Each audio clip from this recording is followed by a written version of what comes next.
हाय HS community, स्वागत है आप सबका आपके अपने चैनल हंग्री स्पिरिट्स में। हंग्री स्पिरिट्स देख रहे सारे दर्शकों का मैं अंजू शर्मा दिल से स्वागत करती हूं। तो आज के एपिसोड पे आपके रिव्यूज हैं बहुत प्यारे प्यारे और अपने एक्सपीरियंसेस भी आपने साथ में शेयर किए हैं। तो ज्यादा देर नहीं करती हूँ क्योंकि बहुत सारे रिव्यूज हैं आज के। तो शुरू करने से पहले वही निवेदन, जिन्होंने अभी तक चैनल को सब्सक्राइब नहीं किया है कृपया कर लीजिए, साथ में दोस्तों बेल आइकन दबाइएगा ताकि आपको हमारे वीडियोस के नोटिफिकेशन मिलते रहें। शुरू करते हैं पहले रिव्यू से। हेलो एचएस मेंबर्स, मैं अंजू मिस्त्री। एपिसोड की शुरुआत गुरु जी के हंसी भरे कुछ खोजबीन छानबीन कुछ तो कर रहे थे और जो मिला पिन बॉल रुमाल कंघी ये सबसे बहुत खुश हो गए। उनकी खुशी देख के अनुपमा भी खुश हो गई कि ये क्या हो गया। लेकिन जो लाइन गुरु जी ने कही कि जो चीज़ उम्मीद ना हो और मिल जाए तो कितनी खुशी दे देता है। अनुपमा को क्या खुशी देता है? अनुपमा को क्या मिलने वाला है? जो खो गया है, एक डांस, एक अनुज, दोनों में से एक या दोनों ही मिल जाए तो क्या खोटा है। अब राही की बात मत करना मेरे बारे में, मुझे बहुत कंटाळ था उस लड़के का नाम सुन के। आधी जिंदगी निकल गई राही को पाने के चक्कर में, फिर भी हाथ नहीं आई नमूनी। उसको अपने पास रखने के चक्कर सब गवा दिया इस औरत ने। सुविचार बहुत अच्छा था गुरु जी का कि ज़िंदगी का सफ़र मानो तो मौज है वरना समस्या तो हर रोज़ है। बात तो सही है। कल एक समस्या मेरे साथ भी हो गई थी, डबल, एक मम्मी की तरफ से एक पापा की तरफ से। ऐसा लगा था मैं मजदूर यूनियन की नेता हो गई, लेबर वर्क कर रही थी मैं। वो मैं लास्ट में बताऊंगी, पहले मैं एपिसोड के बारे में बोली थी। अनुपमा ने घुंघरू उठा के रख दिए लेकिन नटराज की मूर्ति के सामने नहीं देखा, नज़रें नहीं मिलाई। एक बात मैं पूछूं कि ये नटराज की मूर्ति को अपने डांस को सज़ा क्यों दे रही है? क्या उसने ये डांस राही को खुश करने के लिए सीखा था या अपनी खुशी के लिए सीखा था? तो फिर सज़ा किसी और को क्यों? तुम्हारी बेटी की ज़िंदगी में तुम्हारे जाने से कुछ नहीं रुका, सब कुछ है। उसकी गृहस्थी, उसकी खुशी, उसका डांस, उसकी एकेडमी, सब कुछ चल रहा है और तुम यहाँ दही चावल खा रही हो। बताओ। गुरुजी ने अपनी ज़िंदगी की जीवन गाथा सुनाई कि वो कितने फेमस थे, कितनी बड़ी बड़ी हीरोइन को उन्होंने डांस नृत्य करना सिखाया। आज उनके पास कोई नहीं आता इसलिए वो सिखाते। एक वक्त पे अनुपमा के पास भी सब कुछ था, आज उसके पास कुछ भी नहीं है। गुरु जी की सिंपल सी 2 लाइन में भगवत गीता का पूरा सार था। जीवन धारा किसे कहते हैं? इंसान की प्रकृति, समाज का नज़रिया, जो किस्मत की मार, सब कुछ इसी पे तो चलता है। किस्मत में जब तक है वरना नहीं है तो ख़त्म। ऐसे ही तो चलना चाहिए इंसान को, है ना? मतलब एक चीज़ इंसान आज नहीं सीख रहा, वो है संतुष्टि। महंगाई इतनी ज़्यादा है कि जितना मिले उतना कम पड़ता है और जितना मिले उतनी भूख बढ़ जाती है। एक लाइन याद रखनी चाहिए कि जो पास है उस पर घमंड नहीं, जो नहीं मिला उसका अफसोस नहीं। ठीक है, आगे बढ़ते रहो। कभी अनुपमा भी ऐसी ही हुआ करती थी जो अपने आप को ही भूल गई है, अपनी ही सीख को भूल गई है। उस सीख को गुरुजी की बातों ने याद दिलाया। गुरुजी की हर शब्द के साथ अनुपमा के चेहरे पे थोड़ी आत्मविश्वास झलकने लगा। अच्छा लगा। और जैसे ही गुरुजी ने कहा कि कल काम पे मत आना, उसकी सिट्टी बिट्टी गुम हो गई। अहमदाबाद का नाम सुना और सब कुछ रिमाइंड हो गया। अब मुझे अहमदाबाद के बारे में बात नहीं करनी। हाँ ठीक है, राही डांस कर रही थी और जब प्रेम ने कहा कि तुम ज़मीन पे बहुत दिनों के बाद थिरक रही हो, बहुत दिनों के बाद ना, अब तो आसमान में उड़ रही थी, 7वें आसमान में। दिमाग पता है कहाँ है? जैसे ही गुरुजी के मुख से अनुपमा का नाम सुनेंगे, पता नहीं गुरुजी के साथ कैसा बिहेव करेगी। हो सकता है उनको भी ज्ञान देने लग जाए। अगर आपको मेरा टीचर बनना है तो अनुपमा का नाम मत लेना, मुझे कोई बात नहीं कर इसके बारे में, यही बोल सकती हूँ। ठीक है, प्री कैप तो हमने देखा ही है कि क्या है। बट और क्या था? प्रार्थना का थोड़ा सा गलत हो गया और मुझे ये रोता हुआ अंश बिल्कुल पसंद नहीं आया। मैंने उसकी सीन पूरा स्किप किया। अपनी बात को दृढ़ता से रखना चाहिए, रो रो के कौन रखता है। अब मैं अपनी आप बीती कहूँ तो कल मेरी मम्मी के घर में बाढ़ आ गई थी। बाढ़ इन द सेंस के टेरेस पे पानी भर गया था। सिर्फ पत्ते हटाने थे, किसी ने नहीं हटाया तो पूरे 4 बेडरूम में पानी। 2000 लीटर पानी मेरे टेरेस से मेरे घर में घुसा और साफ़ करते करते मेरे हाथ पैर दुख गए। इतने खंधे दुख रहे पूछो मत। दूसरी समस्या मेरे पिताजी ने कर दी। जो घर मैंने अपने दादाजी की प्रॉपर्टी में से उनको दिलाया था रहने के लिए, उसकी डील होने वाली थी, वो नहीं हुई। डील होने से पहले ही वो ओरिजिनल पेपर सामने वाले के वकील को दे के आ गए। अब बताओ, वकील फ़ोन भी नहीं उठा रहा और पेपर भी हाथ में 22 दिन हो गए। मैं कहाँ कहाँ मरूँ। फिर आप लोगों को शायद बुरा लगेगा कि मैं कुछ ज़्यादा ही अपने फैमिली बारे में बोलती हूँ, लेकिन मैं किससे डिस्कस करूँ, कोई है ही नहीं घर में बात सुनने वाला। चलिए अभी कल मिलते हैं, बाय बाय। आज आपने भी बहुत ज्ञान के मोती दिए हैं अंजू मिस्त्री, और आपका ज्ञान जो है सिर्फ ज्ञान नहीं है, एक्सपीरियंस से आया हुआ ज्ञान है जो वाकई वैल्यूएबल है। सिर्फ आपका वैसे नहीं कि सुना और बता दिया। तो बहुत बढ़िया लगा, और आपका आज का जो एक्सपीरियंस आपने शेयर किया, जो डेफिनेटली बहुत ही मेहनत वाला एक्सपीरियंस है। जैसे आई कैन अंडरस्टैंड, पानी निकालना घर से कितना मुश्किल होता है, और बारिश भी 2 दिन से बहुत हुई है। तो आपने बहुत मेहनत की है, और बाकी आपके पिताजी के प्रॉपर्टी के पेपर जल्दी आपके पास आएंगे। और अच्छा लगा आपने हम सबको इस काबिल समझा कि आप हमसे बात कर सकती हैं। तो thank you so much for your review. आगे बढ़ते हैं। नमस्ते अंजू जी, नमन जी। मैं सुचिरवि अनुपमा के लिए पहली बार बहुत खुश हुई कि अनु थोड़ी सी नाची थी, और उसको भी आयुर्वेद में बहुत कुछ मालूम है, पर अब दिखाती नहीं है। वो बहुत जब किसी से सीखने के बारी आती है, जो कुछ भी लाइक आयुर्वेद या जो भी, उसको मन खुश हो जाता है।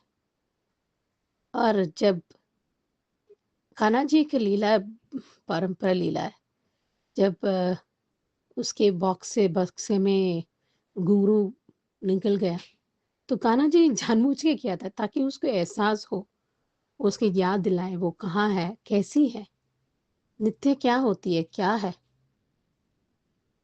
थोड़ा सा अंदाजा है मुझे लगता है पंडित जी को, पर मुझे कहीं ना कहीं वो आ ही जाता है। उसे कहीं सोचा कि उसकी गट फीलिंग हमेशा अनु का सिक्स सेंस बहुत पावरफुल रहा, बहुत ज़्यादा जोरदार था। तो क्योंकि कई कई लोगों के एमबीए डिग्री हो सकता है, उनका बिजनेस सेंस, उनका गट फीलिंग, उनका सिक्स सेंस बहुत हमेशा शार्प रहा अनुपमा की।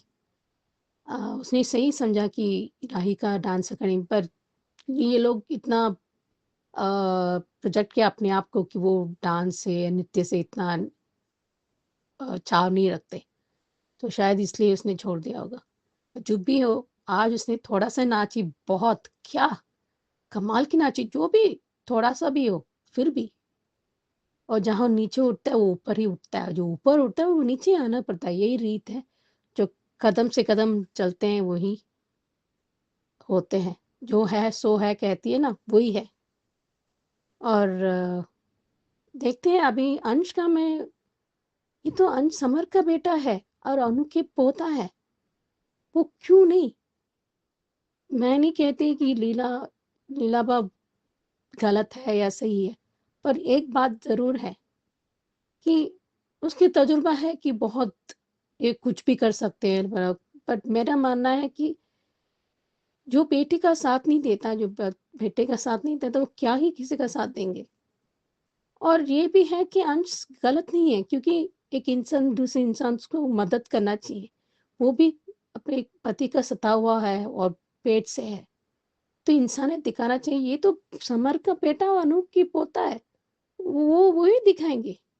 ये लीलाबा हर उम्र में अपनी उम्र की नाजायज फायदा उठाती है, ये भी है उसका। जब तक उसको ठिकाना ठीक से नहीं मिलता, वो तब तक तो रह सकती थी, इतना तो कर सकती थी। और ऑफ कोर्स कोतारिस का बहुत गलती है। सवाल कितना गलती है और कितना सही नहीं है, इसकी वजह से बेचारी फंसी है, चल नहीं पा रही, निकल गई। अभी भी बाबूजी चुपचाप रहे हैं, ये गलत बात है। और जहाँ तक अभी सिलसिला हो, कल सीन दिखाएंगे कि पराग जी और वो बच्ची, मतलब सॉरी राही, मुझे राही पर मुझे क्या भूत दिखा है क्या मुंबई में। और जहाँ नृत्य तो डांस अनुपमा ही है, वो तो विरासत में मिला उसको तो।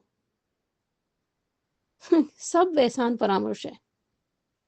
इसका मुझे कोई फ़िक्र नहीं है, दिक्कत नहीं है। I don't feel sorry for Rahi के लिए। मुझे बस ज़रा भी मुझे बुरा नहीं लगा मुझे। और देखते हैं, वो वही टोका था, कल से नहीं, कल मत आना, वो शाम के आ जाएँगे। तो देखते हैं, आगे फिर से मुझे आपने सही कहा कि कहीं न कहीं वो अनिल से मिल सकते हैं, लेकिन डेफ़िनेटली प्रेम से नहीं मिलेंगे, और वो अभी मिलेंगे भी इतने गुस्से से नहीं मिलेंगे, थोड़ा फ़र्क होगा। बस अ, देखती हैं आगे क्या होता है। बिल्कुल सुची जी, आपकी बात से मैं सहमत हूँ। लीलाबा ऐसी ही लगती है, वो अपनी उम्र का तकाजा हमेशा देती है कि इस उम्र में हमें ये करना पड़ रहा है, इस उम्र में हमें वो करना पड़ रहा है, और अपनी ही उम्र का फायदा उठा के अंश को, जैसे आज उसने जलील किया, अनुपमा को तो कई बार किया है, तो बड़े होने का फायदा भी उठा जाती है और गलत कर रही है। और बापूजी के बारे में सही है कि आज भी वो चुपचाप पीछे बैठे ही रहे, सिर्फ मुंह बनाते रहे। बहुत बढ़िया रिव्यू आपका, थैंक यू सो मच सुची जी। आगे बढ़ते हैं। गुड मॉर्निंग अंजू दीदी, महिमा। आज का एपिसोड देखा। गुरुजी को नीचे पलंग के नीचे घुसे हुए को अनुपमा देखती है कि गुरुजी आप कहाँ हैं। तो उन्होंने कहा कि मैं नीचे मकड़ी की जाले साफ कर रहा हूँ। तो उन्होंने अनुपमा को कहती है कि आप निकल जाइए, मैं साफ कर देती हूँ, मैं उसको वहाँ से हटा देती हूँ। तो उन्होंने कहा कि अपने घर का खुद का सफाई करना चाहिए। तो अच्छा लगा देखकर, और उन्होंने कहा कि अच्छा हुआ ना कि मैं नीचे झुका तो मेरा सामान मिल गया, खोया हुआ सामान। तो अनुपमा सोचती है कि मेरा सामान मिल गया, मतलब मैंने भी अपना बहुत सारा सामान खोया है, तो मेरा भी वो सामान मुझे मिल जाना चाहिए। तो कुछ ऐसी बातें मन में आ ही जाती है। तो वो अच्छा लगा देखकर, अच्छा लगा देख के। और दूसरा चीज़ ये कि अपना सामान मिल गया, और उसके बाद जो बाका और ये अंश का दिखाया गया, अंश अपना मन का बात शेयर करता है, और उन्हें वो वनराज से मतलब बराबरी करती है। तो उन्होंने खुद अपना उनका पोता कहता है कि मैं वनराज नहीं हूँ, मैं अंश हूँ। और अंश हूँ इसका मतलब आप समझ ही चुकी होंगी कि मेरे अंदर अनुमा का संस्कार है, वनराज शाह का नहीं है। और ये बात तो सही है कि अगर वनराज शाह का संस्कार होता तो शायद वो ऐसा ही हो जाता। तो क्लियर था कि वो बा को पूरा सीधा करना चाहता था, इसलिए वो जो मन में है वो बोला, अपने दिल की बात रखा। और जब बाकी अधिक के साथ शादी कर सकती है, यहाँ तक कि किंजल उससे शादी कर सकती है, पारितोष किंजल से शादी कर सकता है भाग के, मतलब बहुत कुछ ऐसी चीजें सिनेरियो दिखाया गया है। तो जब ये सब काम हो रहा है तो अंश तो बेचारा अच्छा काम कर रहा है, एक प्रेग्नेंट लेडी को अपने घर में रख रहा है और एक सेवा कर रहा है, तो कोई दिक्कत ही नहीं थी। और बा को तो खुद को सोचना चाहिए कि हमारे घर की तीनों बेटियां कोठारीज के गई है। परी है, राही है, माही है, परी है, और सबसे ज्यादा राही सफर कर रही है अभी। परी तो भी उसकी सास और राजा के साथ है, तो उसको ज्यादा टेंशन नहीं है, लेकिन ज्यादा से ज्यादा प्रेम प्यार करता है, लेकिन प्रेम दो जगह पटा हुआ है। ऑफिस का काम के लिए माही के साथ उसे बांध दी है ख्याति ने। तो ये चीज देखकर बहुत खराब लग रहा है कि हद हो गया यार। मतलब शाह हाउस में बात सिर्फ अपने बारे में ही सोचती है, उन्हें ये नहीं पड़ी है कि हमारे घर की तीनों बेटियां वहां पे है। कहीं कोठारिस का माथा सनक गया और हमारी तीनों बेटी पर परेशान करेंगे तो कहाँ से ये काम हुआ। बड़े पता नहीं कुछ लेमनेट लेने के लिए, अपने आप को संभालने के लिए, अपने आप को आगे करने के लिए वो अपने बच्चों को भी नहीं सोचते कि हमारे बच्चे तकलीफ ना पाए। अगर इसी जगह डॉली बहन होती ना तो शायद ये चुप रहती, अपने आप को काम डाउन करती, या बाकी इसके घर में शादी करके गई थी तो ज्यादा प्यार आ जाता।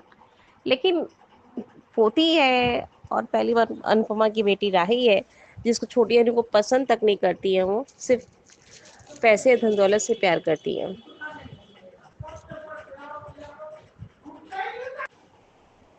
फिर थोड़ा देर बाद बार बार प्रार्थना को कॉल लगाता है कि कहाँ है प्रार्थना, एक बार कॉल उठा ले, तो प्रार्थना कॉल नहीं उठाती है। तो उस बात के लिए भी उसको टेंशन होता है। फिर वो बा को पूछता है कि इस बार प्रार्थना को कुछ हुआ ना तो अब सोच लेगा आपका क्या करूँगा। तो ये बात भी गलत नहीं है कि एक प्रेग्नेंट लड़की को नहीं निकालना चाहिए, फिर वो प्रेग्नेंट लड़की अपनाए। घर मतलब शाह हाउस को छोड़कर जा रही है, तो चली गई है, तो अपने दोस्तों को कॉल लगाती है कि अ, दोस्तों को कॉल लगाती है इसलिए कि हमारा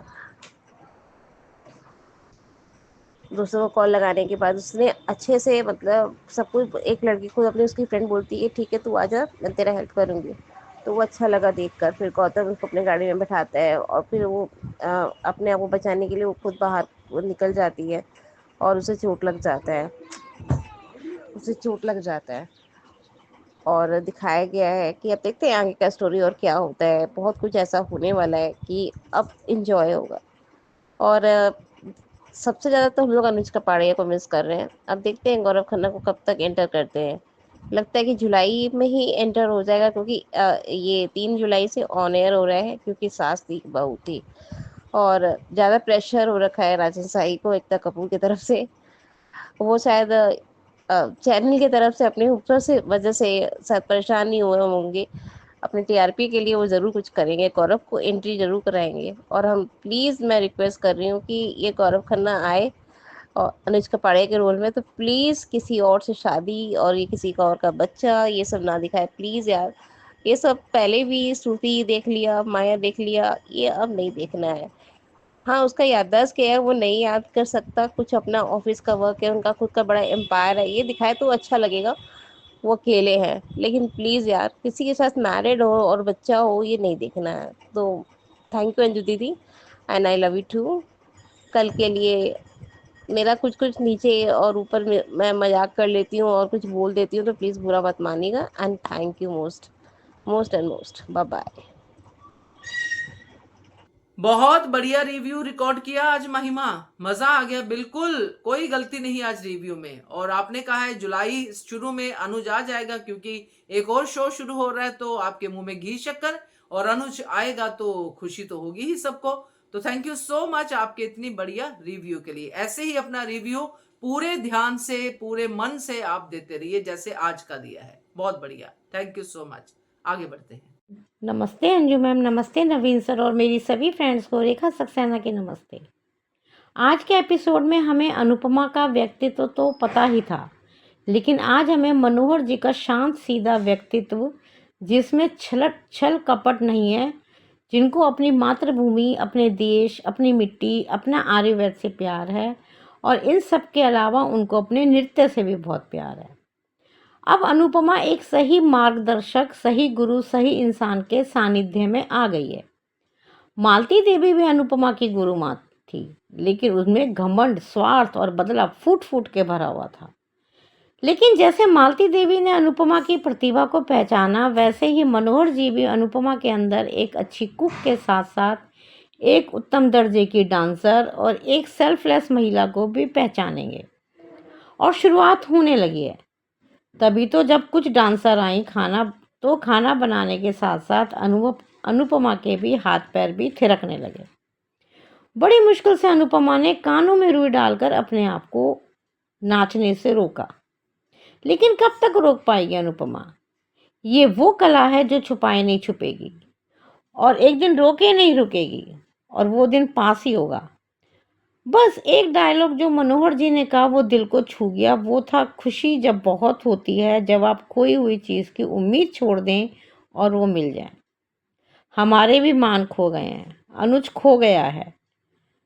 काश भगवान, सॉरी मेकर्स करें, हमारे मान मिल जाएं। हमारे को एक उम्मीद की किरण मिली है।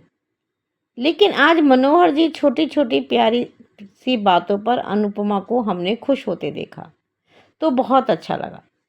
जैसे मनोहर जी की को स्माइलिंग बॉल मिली, वैसे ही आज हमें अनुपमा की वो पुरानी चिर परिचित मुस्कान भी मिल गई।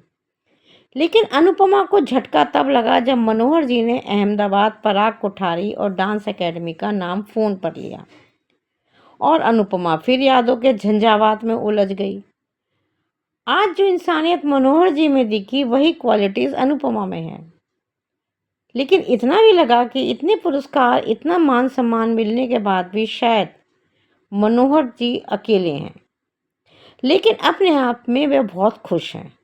अनुपमा भी अकेली है, और समय आने पर जहां अनुपमा को मनोहर जी डांस सिखाएंगे, नृत्य सिखाएंगे, वैसे ही अनुपमा भी मनोहर जी को आजकल का डांस सिखाएंगी। और शायद ये लेगेसी अनुपमा को डेफिनेटली मिलेगी। उधर प्रार्थना घर तो छोड़कर सड़क पर भटक रही थी, पर गौतम जो उस पर नज़र रख रहा था वो उसको ज़बरदस्ती कार में डालकर ले जाने लगा। कितना बेकार है ये आदमी। लेकिन किसी तरह से प्रार्थना बच गई। भगवान करे किसी के गलत हाथों में ना फंस जाए। और यही डर अंश को है, और वो हर तरीके से बा को समझाने की कोशिश कर रहा है। लेकिन बा तो चिकनी मिट्टी का घड़ा है। उनके लिए सिर्फ वनराज और बच्चे हैं, उनके परिवार है और कोई नहीं। उन्होंने अनुपमा को अपने नहीं समझा, उसको बर्बाद कर दिया। तो वो प्रार्थना का दुख क्या समझेगी? क्या समझेगी वो अंश की सही और सच्ची बातें?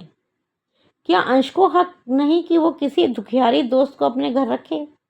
वैसे भी ये घर लीला का नहीं है, ये अनुपमा का है।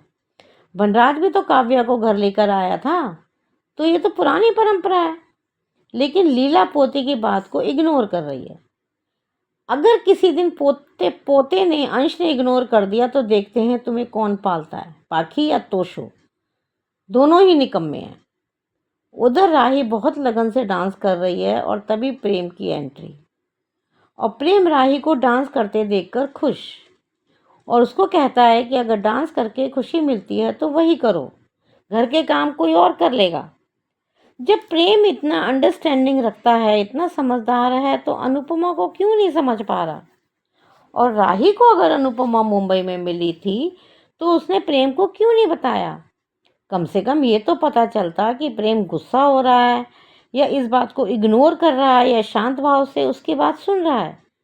क्या पता प्रेम को अनुपमा की कमी खल रही हो, या क्या पता गुस्सा अभी भी उसके पीक पर हो। एक बात को छुपाने के लिए कई झूठ बोलने पड़ते हैं। कब तक झूठ बोलोगी राही? अनुपमा हव्वा नहीं है, तुम्हारी माँ है। इतनी नफरत मत करो राही कि जब डेस्टिनी तुम्हारे खिलाफ हो जाए तो तुम इसी माँ के कदमों में तुम्हें सिर झुकाना पड़े। प्रीकैप वही। आज के लिए इतना ही। Thank you very much Anju ma'am, thank you very much Naveen sir, thank you very much. बिल्कुल सही कहा आपने रेखा जी कि मनोहर जी में अनुपमा दिखी। बिल्कुल सही कहा। जैसे आज मनोहर जी हैं वैसे ही मुझे भी आज आपकी बातों से लग रहा है कि कल को अनुपमा भी होगी। ऐसे ही बड़े बड़े अवार्ड्स होंगे, ऐसे ही सब कुछ होगा, मगर अकेली होगी, क्योंकि कोई भी साथ में नहीं होगा। अगर होगा तो अनुज हो सकता है, जो कि बहुत ही बढ़िया हो जाएगा। अगर अनुज नहीं हुआ तो अनुपमा अकेली होगी, सबका भला करने वाली अनुपमा एक दिन मनोहर जी की जना ऐसे ही दूसरों को सिखा रही होगी और अपना गुजर बसर कर रही होगी। बढ़िया रिव्यू आपका, बहुत अच्छा Rekha ji, thank you so much. आगे बढ़ते हैं। हेलो अंजू जी, नवीन जी नमस्ते, और सभी को सुजाता का प्यार भरा नमस्ते। आज का एपिसोड देखा, मुझे तो अच्छा लगा। अनुपमा पंडित जी के घर आई और पंडित जी कहीं भी नहीं रहे, पता चला वो तो बिस्तर के नीचे जाले साफ कर रहे हैं। जिस तरह से आज अनुपमा अनजाने में थिरक उठी है, और अभी तो गनीमत ये थी कि पंडित जी उस टाइम पर रसोई में नहीं आए, तो नहीं तो आज ही वो पकड़ी जाती। लेकिन मुझे ऐसा लगता है दो सूरतें हैं जिससे ये अनुपमा पकड़ी जा सकती है कि ये डांसर है। एक तो कल अनुपमा ये पंडित जी अहमदाबाद जा ही रहे हैं, तो कहीं ऐसा ना हो जाए कि ये गलती से अनुपमा डांस अकेडमी जो बंद पड़ी है वहाँ ना पहुँच जाए, जिसके चांसेस थोड़े कम हैं, लेकिन मे भी हो सकता है। और दूसरा ये है कि जैसे अब यहाँ पर ये इनकी शिष्याएँ हैं, ये डांस कर रही हैं और इनमें से कोई एक आध जो है गलत स्टेप करे और इस टाइम पे पंडित जी उसको ठीक करने के लिए वहाँ मौजूद ना हो, और अनुपमा चाहे कितनी भी कोशिश कर ले ये खुद को रोक नहीं पाएगी, और ये जाके उसके स्टेप को ठीक करने की कोशिश करेगी। और इतने में ये पंडित जी वहाँ आ जाए और उनको ये पता चल जाएगा कि अनुपमा एक बहुत बढ़िया डांसर है। इसके चांसेस मुझे 90% लगते हैं। बाकी आप लोग बताइएगा कि इनमें से कौन सा जो है ज़्यादा सही होगा। मेरा अंदाज़ा बाकी आगे मेकर्स किस तरीके से इस कहानी को, इस राज से पर्दा उठाते हैं, ये देखने वाला होगा। प्रार्थना चली तो गई है घर से और वो खुद को संभालने की कोशिश भी कर रही है, और लेकिन आज अंश ने जिस तरह से बा से बात करी है, मुझे तो ठीक लगा, क्योंकि बा में अब इंसानियत नाम की कोई चीज़ बची ही नहीं है। कम से कम ये तो सोच लेते कि वो जो है वो प्रेग्नेंट है, उसके साथ उसके चक्कर आ सकते हैं, वो आ भी रहे थे। और आज ये जो गौतम ने आज जो है हरकत करी है ना, ये इसने अपने जो है उसमें ताबूत में आखिरी कील गाड़ दी है। अब इसके बाद सीधा इसका जो है एग्ज़िट हो जाएगी वहाँ से, कोठारी मेंशन से, क्योंकि प्रार्थना अभी तो हो सकता है अब जो है प्रार्थना अपने इस अजन्मे बच्चे को खो देगी, और पराग को जब पता चलेगा तो ये बताएगी कि किस तरह से गौतम ने उसको गाड़ी से धक्का दिया था। और अगर चलो ये गौतम एक बार को झूठ बोल भी दे, हम मान सकते हैं कि ये झूठ, तो ये गाड़ी खुद गौतम तो चला नहीं रहा था, है तो ड्राइवर वो उसी का, पराग कोठारी का। और अगर ड्राइवर ने ये उगल दिया, अभी तो हो सकता है कि ये जो है क्या कहते हैं गौतम उसको अपना उसका मुंह बंद करने के लिए, ड्राइवर का मुंह बंद करने के लिए उसको कुछ पैसे वैसे दे दे। लेकिन जब अगर हो सकता है कि पराग कोठारी जब बात की तह तक जाए, तो क्या वो उस ड्राइवर को पुलिस में देने की धमकी दे, तो हो सकता है कि ये जो है गौतम का सारा राज कच्चा चिट्ठा उगल दे, खुल दे कि जो है इसने ऐसे ऐसे उसको धक्का दिया था। फिर ये कहाँ जाएगा ये गौतम नामक नाग जो है। और आज लेकिन हाँ, जब जिस तरह से ये वो थिरकी है, वो मुझे अच्छा लगा कि अनजाने फिर उसने कानों में अपने रुई ठूस ली है कि ना मुझे म्यूज़िक सुनाई देगा, ना मैं अपने आप को मुझे कंट्रोल करना पड़ेगा। कहीं हाथ थिरक रहे हैं, कहीं पैर उसके थिरक रहे हैं, कहीं कुछ है। और इधर ये राही भी डांस की वो कर रही है, प्रैक्टिस कर रही है। लेकिन आज अंश ने जो लीला को बा को सुनाया है, सच में वो तो औरत होने के नाम पे कलंक है, बिल्कुल बदनुमा दाग है। आप चाहे वैसे मैं ये नहीं कहती कि अंजू जी गलत कर रही हैं कि वो जो है कोठारी से वो दुश्मनी नहीं लेना चाहती, लेकिन एक इंसानियत नामक चीज़ भी तो होती है। और अगर तुम्हें उसको कहीं भेजना था तो अंश को कॉन्फिडेंस में लेके उसको थोड़ा समझाते। और आज उसने कहा था कि मैं कमाता हूँ, इस घर का इकलौता कमाने वाला मेंबर मैं ही हूँ। यहाँ तक बिल्कुल सही बोला और बिल्कुल सही किया। और उसने कहा कि मैं इस घर को छोड़ के चला जाऊँगा और पैसे मैं भेजता रहूँगा, पैसों की चिंता मत करना। और उस टाइम पे जो है बा की शक्ल देखने लायक थी, वो हो भी क्यों ना, क्योंकि पता है कि हमारा घर का इकलौता कमाऊ पूत यही है, बाकी सबसे तो किसी से कोई उम्मीद तो है नहीं उसे। और अब अनुपमा है नहीं जो इन लोगों को सबको बिठा बिठा के खिलाए पिलाए और इनको पैम्पर करती रहे, ऐसा थोड़ी ना है। और अब तो खैर पाखी जी भी थोड़ा मीता के साथ काम में लगी हुई हैं, कम से कम हाथ पैर तो हिला रही है, नहीं तो काफ़ी टाइम से तो ये इसकी अनुपमा की छाती पे तो मूंग डाल रही है, बोझ बनकर बैठी हुई है। अब तो थोड़ा बहुत ईशानी भी कर रही है काम, तो खैर अच्छा है, कम से कम ये जो है काम में लगी रहेंगी तो जो है दिमाग भी ठिकाने पर रहेगा। कहते हैं ना कि खाली दिमाग शैतान का घर होता है, तो अब जो है शैतान थोड़ी देर शांत तो बैठेगा। और खैर अभी आज ज़्यादा ऐसा कुछ खास था नहीं, लेकिन था मुझे तो अच्छा लगा। और ठीक है, खैर वही पुराने वाला था। आज के लिए भी बस इतना ही, धन्यवाद। बहुत सही अंदाजा आपका सुजाता जी। जो दो चीजें आपने कही हैं, एक तो डेफिनेटली आपने भी कहा है कि ऐसा होगा नहीं कि अनुपमा एकेडमी जाएगी, क्योंकि 2 ही दिन हुए अनुपमा को काम करते हुए और चाबी वाबी भी नहीं है उसके पास, तो एकेडमी तो डेफिनेटली नहीं जाएगी। मगर दूसरा जो आपने कहा 90% चांसेस है, तो बिल्कुल सही कहा, किसी शिष्य की करेक्शन करती हुई अनुपमा दिखाई देगी। जैसे प्रोमो में भी था, नए प्रोमो में, कि गली में बच्चे डांस कर रहे हो, अनुपमा करेक्शन करने जाती है, तो प्रोमो से मैच करती हुई चीज है और बहुत बढ़िया आपका जो है थॉट प्रोसेस गया है इस तरफ। तो ऐसे हो सकती है अनुपमा एक्सपोज कि अनुपमा को डांस आता है। बढ़िया review Sujata ji, thank you so much. आगे बढ़ते हैं। Good morning Naveen sir, good morning to all my lovely friends. Radhika बोल रही हूँ। आज के एपिसोड में जहाँ दिखाया जाता है, यहाँ मनोहर जी के ज़िंदगी में भी बहुत दुख है जो आज हमें दिख गया, और कहीं ना कहीं अनुपमा को भी एहसास हो गया है, या आगे जाके उनकी ज़िंदगी का दुख सब कुछ अनुपमा को भी पता चल जाएगा। असल में मुझे लगता है उनका बेटा बेटी कभी भी उन्हें उनके पास रहने के लिए बुलाते ही भी नहीं हैं। बुलाना तो दूर की बात है, कभी कभार भी फ़ोन नहीं करते हैं, पर वो ये उम्मीद लगा के बैठे हैं कि हर रोज़ उनको कॉल आता होगा जब वो सो जाते हैं। यहाँ जिस तरह से मनोहर जी को जब साफ़ सफाई करते हुए उन्हें जो चीज़ मिली है, वैसे ही असल ज़िंदगी में भी हमें भी वैसा मिल जाता है, तभी हमें भी उतनी ही खुशी होती है कि हमें कुछ तो वो खजाना मिल गया हो, भले ही उसकी कीमत बहुत कम हो, पर जब भी हमें उम्मीद नहीं होती है कि ये मिलेगा और अचानक से वो चीज़ मिल जाती है, तो उसकी खुशी तो ठिकाना ही नहीं रहता है। और यहाँ तो अनुज की बात है, जहाँ अनुपमा हर वक्त अनुज को याद करती रहती है, भले ही कोई याद ना करे या ना करे, क्योंकि हस्बैंड एंड वाइफ का रिलेशन ही ऐसा होता है।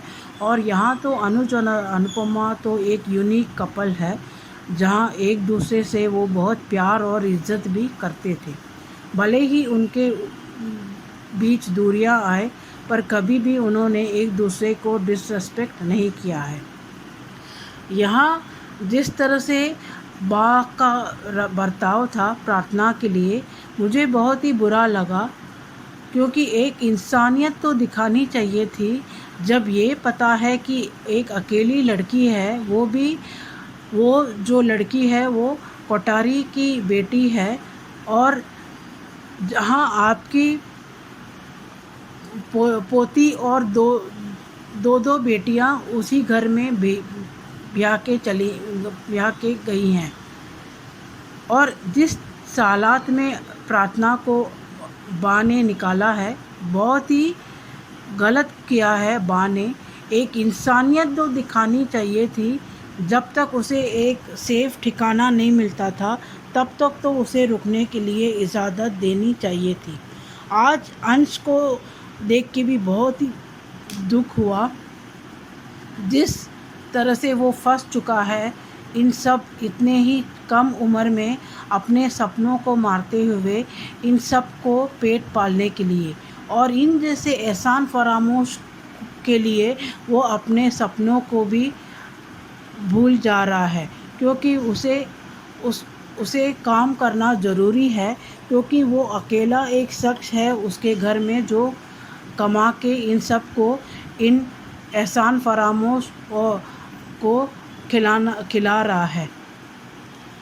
आज बहुत ही बुरा लगा अंश को लेकर, और बा जिस तरह से अपने बेटे को और अंश को कंपेयर कर रही थी, असल में कंपैरिजन ही बहुत ही गलत बात है। किसी के ऊपर कंपैरिजन नहीं करना चाहिए, क्योंकि हर इंसान का अलग अलग आइडेंटिटी होता है, और हर इंसान को अपने अच्छे गुण, उनके अंदर अच्छे और बुरे गुण दोनों होते हैं।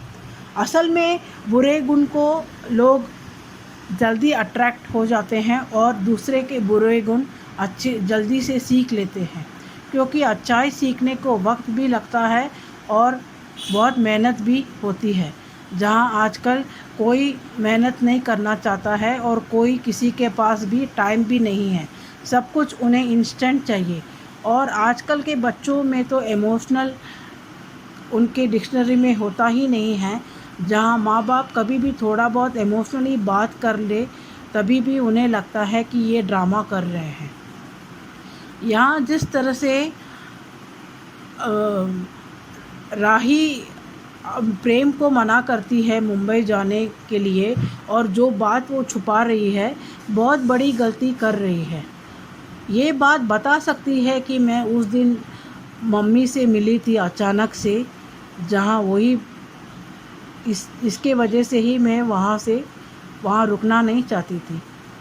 ये बात ना बताते हुए अभी बता देती तो प्रेम कहीं ना कहीं समझ लेता उसे, पर आगे जाके उसे ये सच्चाई और किसी तरीके से पता चलेगी तब उसका गुस्सा उस पर ज़रूर फूटेगा, और तब खुद वो उसे अपनी ज़िंदगी से बेदखल कर देगा। यहाँ राही का बिल्कुल समझ में नहीं आता है। अनुपमा जिस तरह से प्यार से वो उसे गधेड़ी कहती है, असल में ये गधी ही है। इसे इस बात का तो एहसास होना चाहिए कि अगर मम्मी खुद अपने आप ये बात नहीं कहती कि अंश ने मुझे बताया था तो किसको पता चलता। और ये बात क्यों याद नहीं आ रहा है कि अनुपमा से पहले तो माही को पता था,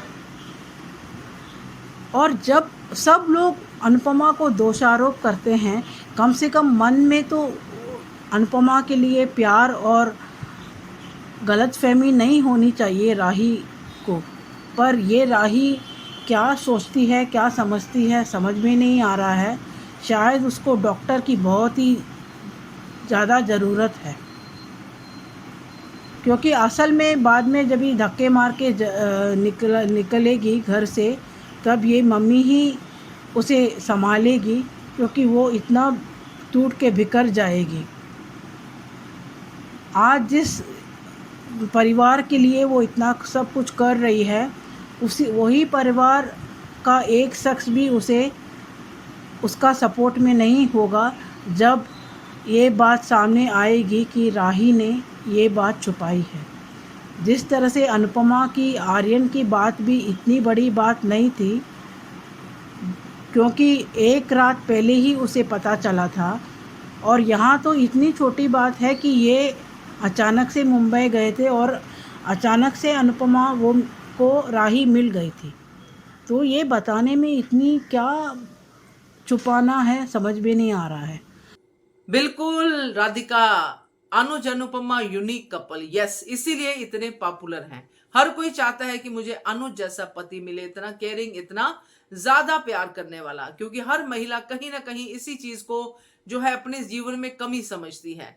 तो खैर जो भी है, मगर ये दोनों का ही है। अनुपमा भी उतनी ही अच्छी है, इसलिए अनुज उसको प्यार करता है। तो ये एक यूनिक कपल तो डेफिनेटली है। और बाकी भी आपका रिव्यू बहुत अच्छा था। Thank you so much Radhika. आगे बढ़ते हैं। Hello Anju ji, Naveen sir and all my friends, मैं ख्याति। आज का एपिसोड देखा। सच कहा मनोहर जी ने कि अगर हमें जिस चीज़ की उम्मीद नहीं होती वो मिले तो सोने पे सुहागा हो जाता है। और अनु के चेहरे पे तब वो एक्सप्रेशन अलग थे, क्योंकि वो सिर्फ एक ही चीज़ की उम्मीद है थोड़ी सी, कि अनुज वापस आ जाए। वो अपना सुख दुख कुछ भी हो अनुज के साथ ही बांटती है, और कहती भी है कपाड़िया जी आप आ जाओ। और बहुत बढ़िया सुविचार लिखा है। जिंदगी सफ़र मानो तो मौज है, वरना समस्या तो यहाँ रोज़ है। वाह क्या बात है। अब अनुज के आने की उम्मीद है, क्योंकि अनुज ने भी कहा था कि अनुज का रोल कोमा में है, फुल स्टॉप नहीं लगा है। और आज अंश ने बिल्कुल सही करारा जवाब दिया है लीला को। कहा जाए तो एक तरह से उसके गाल पर एक थप्पड़ ही पड़ा है करारा, क्योंकि लीला कैसी माँ है जिसे सिर्फ अपने बेटा ही दिखता है। अगर कोई इस घर के लिए अपनी जान भी दे देंगे ना, तब भी उसकी वैल्यू नहीं होगी, जैसे अनुपमा की नहीं हुई और ना ही अब अंश की हो रही है।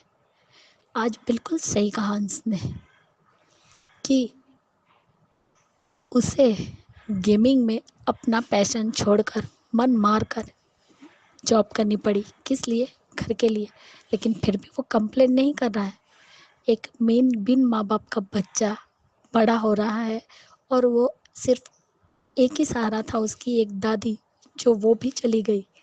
तो उसके लिए तो ये बड़ा झटका है। लेकिन ये बात लीला नहीं समझेगी और तोशु को तो चुल्लू भर पानी में डूब मरना चाहिए। जब समर था तो समर कमाई करता था, बाद में अनुपमा, अब अंश। ये आज तक बाप बना, पिता बना, बेटा बना, पोता बना, लेकिन कभी भी एक जिम्मेदार इंसान नहीं बना। अरे समर भी, वनराज और तोशु की नौकरी चली गई थी तो वो कमाई करता था और उसने अपने बाप को उस वक्त पापा कहा जब उसने अनुज के साथ खाई में गिरे थे, पर अनुज का हाथ नहीं छोड़ा था। उस वक्त उसने उसे पापा बोला था। उससे पहले वो पापा नहीं बोलता था, क्योंकि उसके पापा ने उसकी मम्मी को धोखा दिया था। वो बर्दाश्त नहीं कर पाया, इसलिए तब से लेकर अनुज का जो हादसा हुआ उसके बाद ही उसने पापा कहना शुरू किया, नहीं तो मिस्टर शाही बुलाता था। उसके लिए उसका बाप मर चुका था, क्योंकि उसके लिए उसकी माँ ही सब कुछ थी। और अब गौतम की उल्टी गिनती शुरू। अब गौतम ने खुद ही अपने पैरों पे कुल्हाड़ी मारी है, या फिर ये कहे कि खुद ही अपने हाथों से ताबूत में कील ठोकी है।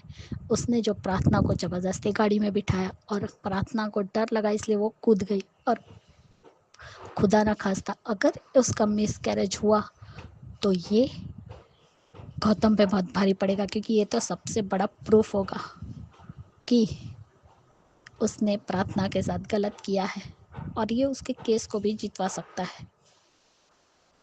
लेकिन मुझे तो धिक्कार है ऐसे बाप पर और ऐसे भाई पर जिसे अपनी बहन की फिक्र तक नहीं है। कैसा भाई है ये, जिसने प्रार्थना की खैर खबर लेना ही छोड़ दिया, जबकि पता है कि गौतम कैसा है, फिर भी अपनी बहन को छोड़ दिया। सच में आज मुझे शर्म आ रही है पराग कोठारी पर भी और प्रेम पर भी, जो सब कुछ जानते हुए एक बाप ने अपनी बेटी का दुख नहीं समझा, और भाई को सब कुछ पता होते हुए भी बहन की कोई खैर खबर नहीं ली। अब मनोहर जी जा रहे हैं एक दिन के लिए अहमदाबाद, तो उनसे कहा कि कल तुम मत आना। उसे लगा कि मुझे नौकरी से निकाल रहे। तब उन्होंने समझाया कि मैंने तुम्हें ये कहा कि कल मत आना, मैंने ये नहीं कहा कि कल से मत आना। ये फ़र्क समझाया। और उन्होंने उसी वक्त पराग कोठारी का फ़ोन आया। अनुपमा को लगा ये पराग कोई और होगा, लेकिन ये पराग कोई और नहीं है अनुपमा, ये वही पराग कोठारी है, और तुम्हारी बेटी का डांस एकेडमी खुलने जा रही है, इसीलिए वो पराग कोठारी से ही मिलने जा रहे हैं। और अब प्रेम और अनिल भाई आए हैं, जो प्रीकेप में दिखाया। और प्रेम ने अनु की रसोई में भी काम किया है और अनु के हाथ का खाना भी खाया है, तो उसे तो पता ही है कि ये खाना अनुपमा ने ही बनाया है, उसकी अनु माँ ने बनाया है।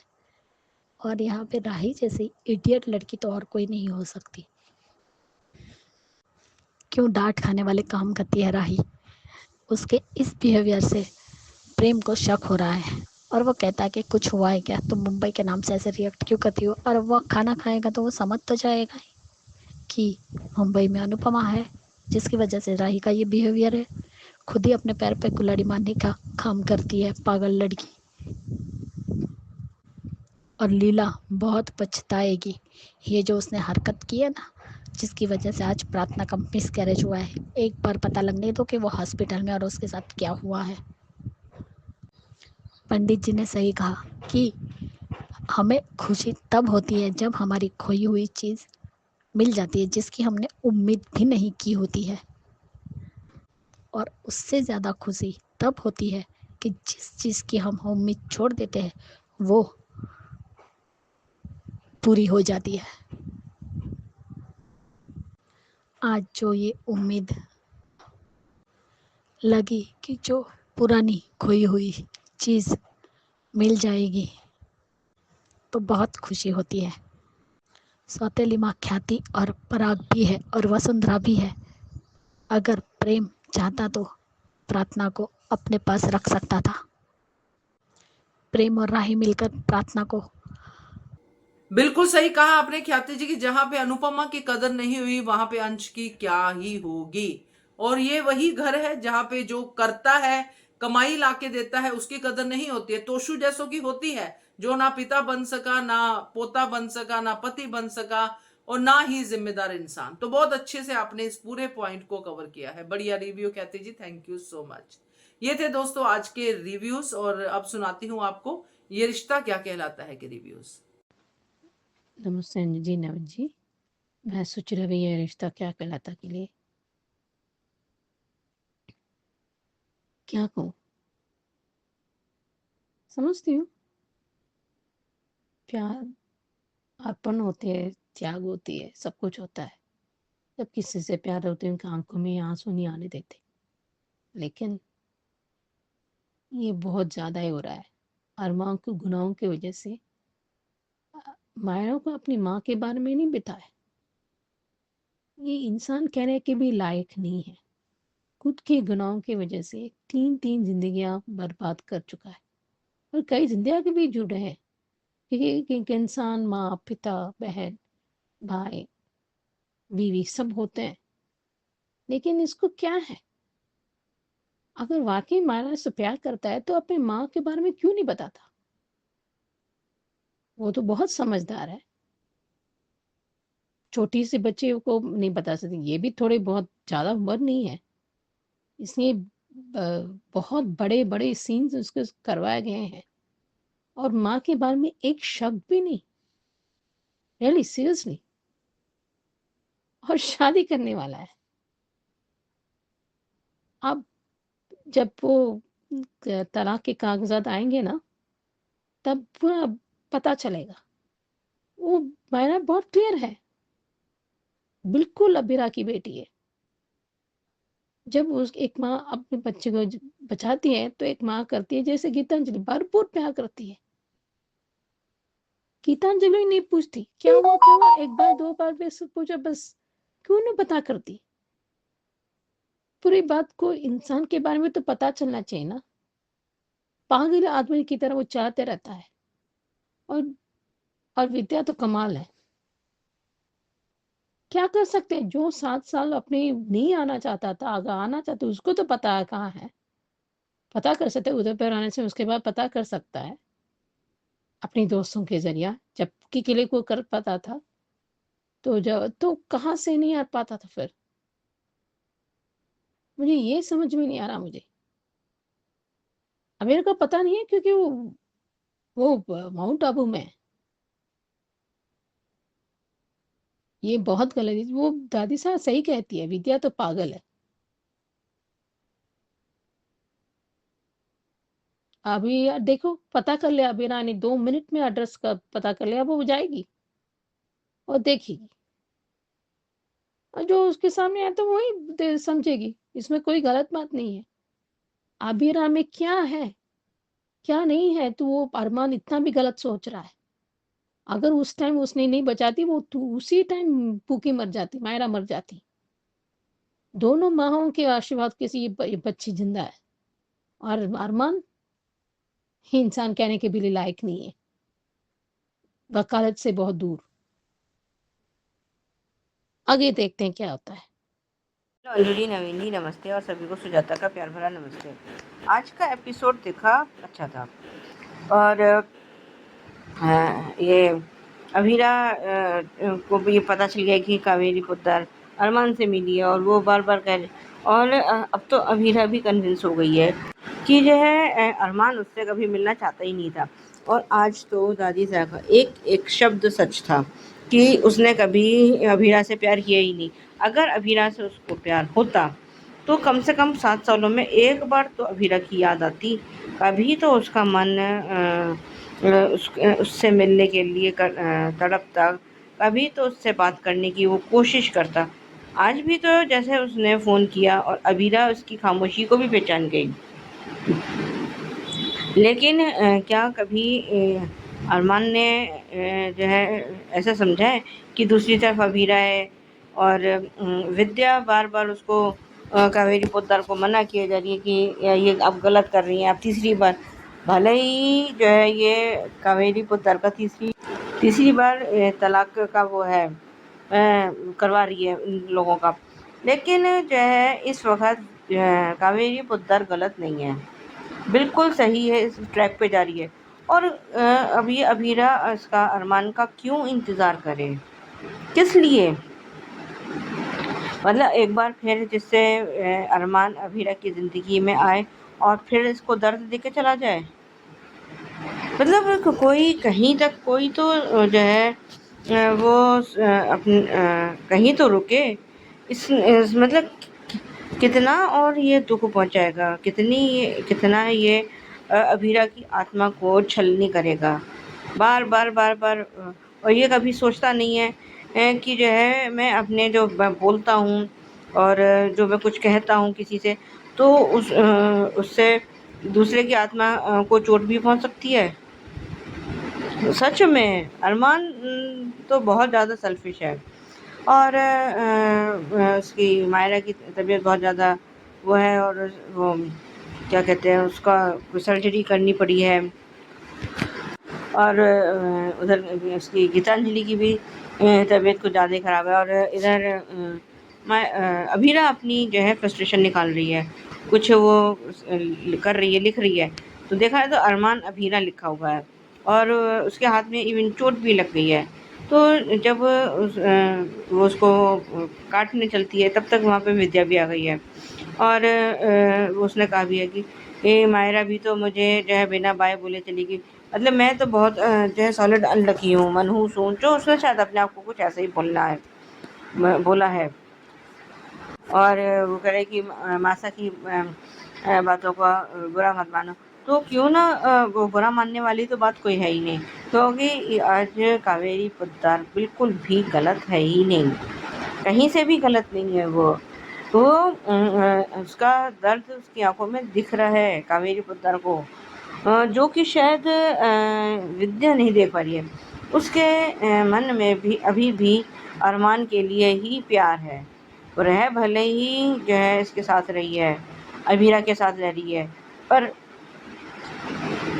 दिल उसका जो है अभी भी अरमान के लिए ही धड़कता है, उसमें के लिए ही। वो अगर अभी अरमान सामने आ जाए तो ये जो है अभीरा और कावेरी पुत्र को छोड़ छाड़ के और ये विद्या जो है अरमान के साथ चल देगी, चाहे उसने कितना ही बुरा क्यों ना किया हो। और उधर इसने मायरा ने जो है इंजेक्शन लेने से मना कर दिया है और वो कह रही कि जैसे माएँ करती हैं गीतू ने भी तो वही किया है और अब वो मेरी मम्मा क्यों नहीं बन सकती। और वो डॉक्टर उससे कह रहे हैं कि वो इसको जल्द से जल्द जो है इंजेक्शन की ज़रूरत है। और आज अरमान ने उसको फ़ोन किया है अभीरा को, और इसने तो वो पहचान गई है, लेकिन अभी वो आगे कुछ कहता कुछ सुनता अभीरा से, तब तक वहाँ वो दादू पहुँच गए और उन्होंने कुछ कहा है वो, जिससे वो चला गया है। और जब उसने उलट के फ़ोन किया है तो अभीरा ने तो पता चला है कि अरमान ये जो कैफ़े है, जिस कैफ़े से उसने फ़ोन किया था अरमान ने, तो वो तो माउंट आबू में था। और ये इसका मतलब ये है कि अरमान माउंट आबू में है। अब ये पहुँचेगी तो है ही। और वो जब विद्या ने कहा कि किसी तरह से सोने की कोशिश तो करो, तो वो कह रहे हैं कि मेरे को नींद नहीं आएगी, कुछ तो बहुत गलत होने वाला है, कुछ बहुत बड़ा गलत होने वाला है। अब उसे क्या पता कि उसकी फूफी की जान खतरे में है। वो तो लेकिन वो उसकी मदर इंस्टिंक्ट यही कह रही है कि कुछ बहुत बड़ा गलत होने वाला है। और प्रीकेप खैर वही पुराने वाला था। आज के लिए भी बस इतना ही। Hello Anju ji, Naveen sir and all my friends, मैं ख्याति। आज का एपिसोड देखा। अरमान, तुम एक अच्छे बाप तो बन ही नहीं पाए, तो किस हक से तुम दावा करते थे कि अबीरा एक अच्छी माँ नहीं है? सही कहा आज दादी सा ने कि वो आगे बढ़ चुका है। अरे 7 साल में एक बार अबीरा की याद नहीं आई और आज इस दुख की घड़ी में उसे अबीरा की याद आ रही है। वाह, सेल्फिश हो तो ऐसा, जिसे 7 साल से वो बच्चे के लिए तड़प रही है और खुद बच्चे के साथ हंसी खुशी रह रहा है, लेकिन उसे ये याद नहीं आया कि वो भी अपनी बेटी के लिए तड़पती होगी। अरमान, तुम खुद एक अच्छे बाप नहीं बन पाए तो तुम किस हक से अबीरा पे उंगली उठाते हो कि वो एक अच्छी माँ नहीं बन पाई? और ले देखो, ये कैसा बाप है जिसे एक बेटी के लिए उसकी माँ डेंजर है और एक दूसरी लड़की से शादी करके उसे सेफ रखना चाहते हो। वाह, क्या लॉजिक है। और अबीरा खुद से बातें कर रही है कि तुम्हें 7 साल में एक बार भी नहीं सोचा कि मैं कैसी हूँ, मैं अपनी बेटी के बिना कैसे जी रही हूँ। तुमने ये जानने की कोशिश तक नहीं की और मुझे पता चला कि तुम आए थे तो मैं खुश हो गई। अरे मैं तो ये भी हक खो चुकी हूँ पूछने का भी कि तुम कैसे हो। और किस हक से अबीरा तुम पूछोगे? अरे जिस आदमी को तुम्हारी कदर नहीं है, तुम्हारे माँ, एक माँ के तड़प की कदर नहीं है, वो आदमी को क्या ही तुम्हारी कदर होगी। बेटी के खुद फूकी के साथ रह रहा है, लेकिन एक बार भी उसे ये नहीं लगा कि चलो मैं अबीरा को बता दूं कि वो भी तो अपनी बच्ची के लिए तड़प रही होगी। लेकिन अबीरा जिए या मरे, अरमान को कोई फर्क नहीं पड़ता। अब बेटी ने कहा है कि आप गीतू से शादी कर लो, तो अब भाई साहब गीतू से शादी करेंगे। क्योंकि जो आज मायरा ने कहा वो सब सच था ना, कि मम्मी होती है तो इसी तरह बच्चे को प्रोटेक्ट करती है। तो अबीरा ने भी तो इसी तरह प्रोटेक्ट किया था। अगर वो उस वक्त बच्ची को नहीं छुपाती तो आज तो वो मर गई होती। तब कैसे दोष देते तुम? खुद तो लेट ही पहुंचे थे ना वहां पे, और लेकर तुम्हारी बेटी को लेकर गई तुम्हारी माँ, लेकिन तुमने इल्जाम किस पे लगा दिया? अबीरा पे। वाह। और विद्या, तुम कभी नहीं सुधर सकती। आज भी कह रही हो अबीरा को कि अरमान से तुम प्यार करती हो, लेकिन क्या अरमान अबीरा से प्यार करता है? क्या इतने साल में अबीरा की कभी खबर ली अरमान ने? ये सोचा तुमने विद्या? इतना बड़ा दर्द देकर और इतना पेनफुल लेटर लिख कर गया, वो तो तुम्हें दिखता ही नहीं है। बस बेटा दिखा नहीं कि तुम मोम बन जाती हो। कभी कभार लगता है कि दादी साहब बिल्कुल सच बोलती है। ये गीतू भी ज्यादा स्मार्ट बनती है। अब अरमान को गीतू पर गुस्सा नहीं आता। अब क्या हुआ अरमान जी? अब तो पुक्की तुम्हारे साथ है ना, तुम उसका ख्याल क्यों नहीं रख पाए? कभी भाग जाती है, कभी एक्सीडेंट हो जाता है, तो तुम कौन से अच्छे पिता हो? और आज उसने फोन किया अबीरा से, अबीरा समझ गई और उसने जैसे फोन उठाया वैसे ही उसने अरमान कहा। और बाद में अरमान तो बहुत देर के बाद बोल रहा था अबीरा करके। वो बताना चाहता था, क्या बताना चाहता था? कि तुम्हारी बेटी है, हमारी बेटी हमारे पास है। लेकिन दादू आ जाते तो ये बात अधूरी रह गई कि वो क्या बताना चाहता था। अब इस अरमान से कोई पूछे कि वो अपनी बेटी को कितना सेफ रख पाया। पुकी के बर्थडे पर तो बहुत बड़ी बड़ी बातें कर रहा था कि मैं मेरी बेटी को बेस्टेस्ट लाइफस्टाइल दूंगा, अब ये करूंगा वो करूंगा। अब सिर्फ मिडिल क्लास की तरह रह रहा है। आज अबीरा का सारा दर्द बाहर आ गया कि उसे एक बार भी नहीं लगा कि मैं पूछूं कि मेरी बीवी कैसी है, मेरी बेटी के बिना, पति के बिना मैं कैसे रह रही हूँ, मैं जिंदा भी हूँ या मर गई। वो कैसे सोचेगा अबीरा? अगर सोचना होता तो वो पहले ही सोच लेता। जिस दिन तुम्हारी बेटी खोई और उसी दिन तुम्हारी बेटी मिल गई थी, तब वो तुम्हें बता देता। लेकिन नहीं, उसे तो दुनिया में सबसे बड़ी गुनहगार तुम ही लगती हो कि तुम कभी भी बच्चे को सेफ नहीं रख सकती, जबकि वो खुद भी अपनी बेटी को सेफ कहाँ रख पाया। इसीलिए तो आज एक्सीडेंट भी हो गया। खुद की गलतियां अरमान को क्यों नहीं दिखती? सिर्फ अबीरा की गलतियां क्यों दिखती है? अब गीतू को चलो पत्नी बना भी दिया तो क्या ये गारंटी है, लेगा गारंटी अरमान कि उसकी बेटी के साथ गीतांजलि के हाथों से कुछ भी गलत नहीं होगा? अरे बच्चा है, गिरेगा पड़ेगा, कुछ भी हो सकता है। तो क्या गीतांजलि को इसी तरह ट्रीट करेगा? आज अरमान का मुंह चुप क्यों था? क्यों नहीं बताया अपनी बेटी को जब वो फोर्स कर रही थी कि तुम्हारी मम्मी है और जिन्हें तुम परी आंटी कह के बुलाती हो वही तुम्हारी मम्मी है? क्यों उसकी जबान नहीं खुली? लेकिन नहीं, उसे बोलना ही नहीं है ना।